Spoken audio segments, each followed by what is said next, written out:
Histoire du Canada, bloc 2, l'Acte de Québec de 1774. L'Acte de Québec fera suite à la proclamation royale. L'Acte de Québec est donc la deuxième Constitution.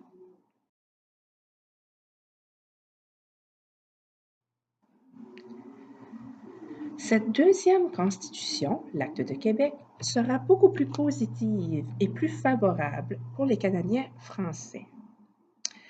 Étant donné que les relations sont de plus en plus tendues entre l'Angleterre et les 13 colonies, l'Angleterre cherche à fidéliser les Canadiens français. Le gouvernement britannique veut fidéliser les Canadiens français car le gouvernement craint que les Canadiens français se joignent aux habitants des 13 colonies si ces derniers décident de faire une révolte. De plus, une deuxième raison fait que l'on modifie la proclamation royale de 1763, c'est que le projet d'assimilation n'a pas fonctionné. Le nombre d'habitants canadiens français sur le territoire ne cesse d'augmenter et ils continuent toujours à vivre comme s'ils étaient encore dans la Nouvelle-France. Donc, le projet d'assimilation sera mis de côté pour un certain temps.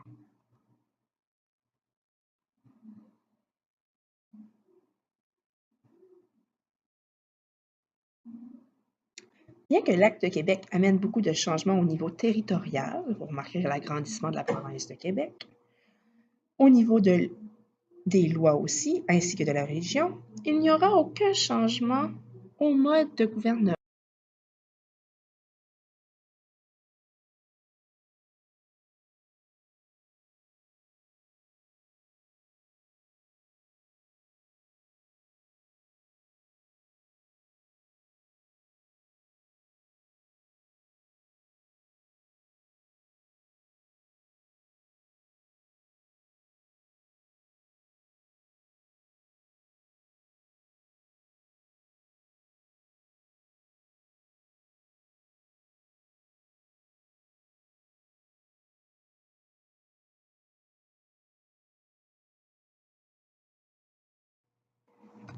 Le mode de gouvernement sera le même ou très similaire au mode de gouvernement instauré lors de la proclamation royale de 1763.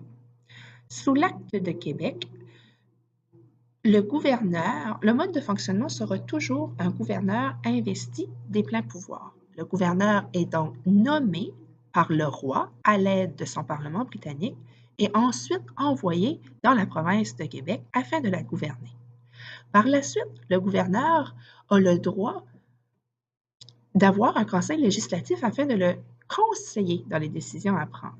Ce conseil législatif est aussi nommé par le Parlement britannique et il est composé de gens britanniques ainsi que de Canadiens français. Mais, comme vous pouvez remarquer, il n'y a pas encore de flèche qui va vers le peuple de la province de Québec, ce qui ne leur donne pas le droit de vote. Ils ne peuvent donc pas élire les gens ou les députés qui siégeront au sein du Conseil. Je rappelle que le Conseil est nommé par le Parlement britannique.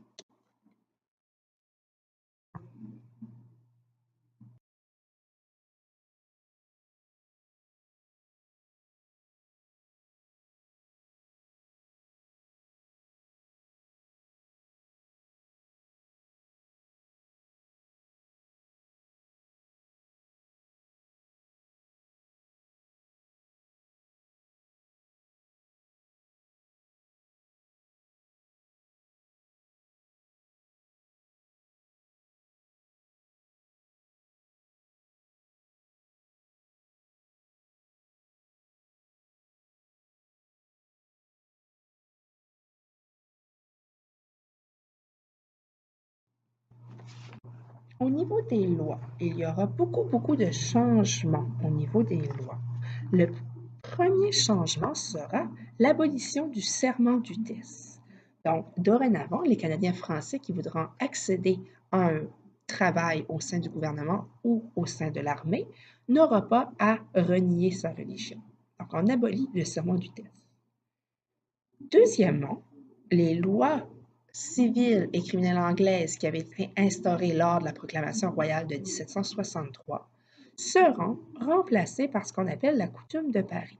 Donc, à partir de 1774, lors de l'Acte de Québec, les Canadiens français verront un retour vers les lois civiles et criminelles françaises.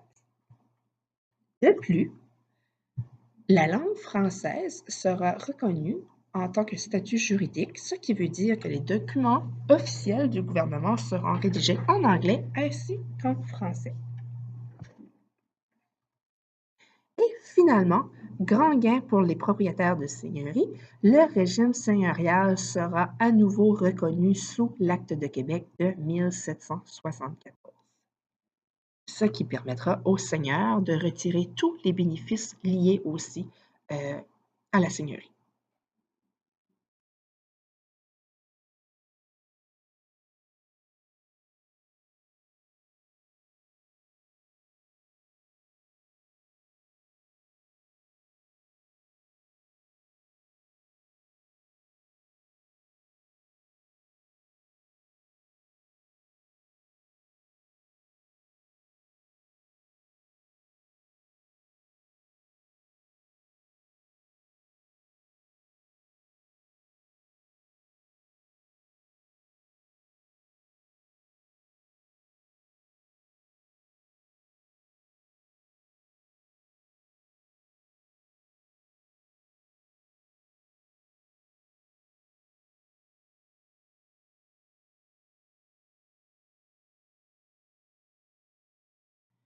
Au niveau de la religion, il y aura reconnaissance des droits de l'Église catholique, donc les prêtres pourront continuer à donner leur messe.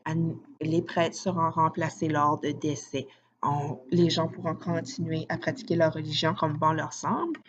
Et on reconnaîtra surtout le droit de prélever la dîme pour l'Église catholique.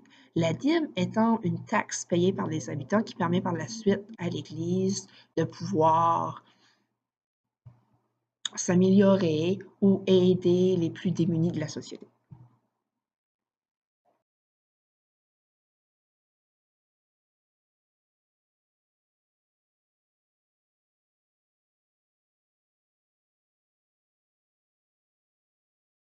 Finalement, l'Acte de Québec sera une réussite au niveau de la fidélisation des Canadiens français, mais sera une des causes de la guerre d'indépendance américaine, car l'Acte de Québec rend impossible l'expansion des 13 colonies.